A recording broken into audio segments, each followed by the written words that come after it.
guys, what's going on? And as soon as I get this set up, good, there we go. So I recorded a video about a movie called Come Back to Me, and I didn't like the way it looked.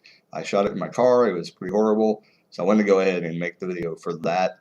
Come Back to Me is a great movie. I saw it on Netflix about a week ago, week and a half ago maybe. It's a pretty good movie. It's something that kind of caught me by surprise, and if you haven't checked it out, well, it will be coming up soon. It'll be a review of a movie called Adult World. I checked that one out, and there's some other movies coming reviews that are going to be posted that I just haven't got around to doing a review on. To actually make it done here real quick. Let's see if I can fix this video a little bit. Okay, a little bit. We're talking to a floating head there for a second. So Come Back to Me. Pretty good story. I'm trying to look at you. It's basically it centers around this kind of odd fellow, and he keeps kind of it goes back and forth at the beginning until it finally you get the hang of what the story is going to be about. So it's not the greatest story ever told, the greatest movie ever told, but it's pretty good for a movie on Netflix that probably you've never heard of. I don't even know if it went. I don't think it went to theater. I think it's probably a straight to DVD kind of thing, or a B movie that probably got shot in maybe little theaters at all. I don't think it went to theaters though. It may have. I could be wrong, but it's a pretty good little movie. I don't want to ruin anything for anybody, but I'm gonna definitely check it out. It's not a horror. It's not a scary movie per se.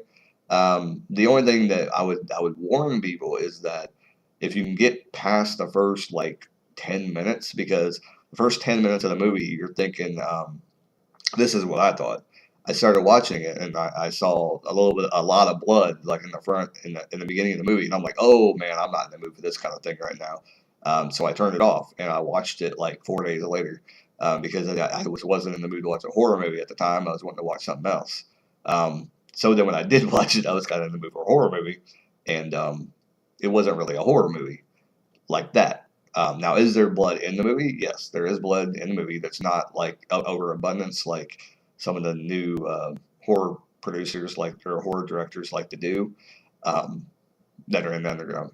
There's nothing in the mainstream like that, but like they like to do like the big gushing, gory stuff. Like there's nothing like that really in it, except for the beginning. Like I said, there's some stuff in the beginning that may trick you into thinking it's a scary movie, a really like scary movie, and there's going to be gore everywhere. But it's not really like that. It's like I said, I don't want to ruin anything. It's a great movie. It's basically about this guy that can do something, and he keeps showing up in around all these girls. That's all I'm going to say. That's all I'm going to say. Pretty interesting match. It's somewhat a supernatural movie, I guess, if you want to say, without giving away anything of the plot. It's about a marriage. They have problems because of what's going on with this girl in her house. It's pretty interesting movie. Like I said, I've never really seen anything like this. It's a new concept. I don't think that I've seen any movie that is similar to this. So that's what's pretty interesting, is because it's something original, something fresh. Somebody finally came up with an idea that hadn't been done yet. Unless I missed an old movie or something that did something about this, but definitely check out Come Back to Me on Netflix. I believe it's still on there. If not, check it. It's probably, if not, it's making its rounds on the on-demand things like Hulu and yeah, I can't think right now. If not, it's making its rounds on the it'll probably go to Hulu next if it went off of Netflix, because it seems to me that's what it happens. But this movie's not like super. People probably aren't going to super like go out and get this movie, but I mean, the way I watched and everything, it could end up becoming a cult thing. Like if enough people watch it and seem to see how good it is, because it's pretty damn good. It's pretty. Sorry about that. I kind of cursed. It's pretty damn good. So let me know what you come back. If you go do watch it, come back. Let me know what you think about it, because I think it's a pretty good movie and it shocked me. When I got done, everything was said and done. I was like, that was a good little movie. So yeah, if you like this video, a like, comment, subscribe down below, and I'll see you next time. This has been Brad Tragick, and it was Movie Mayhem.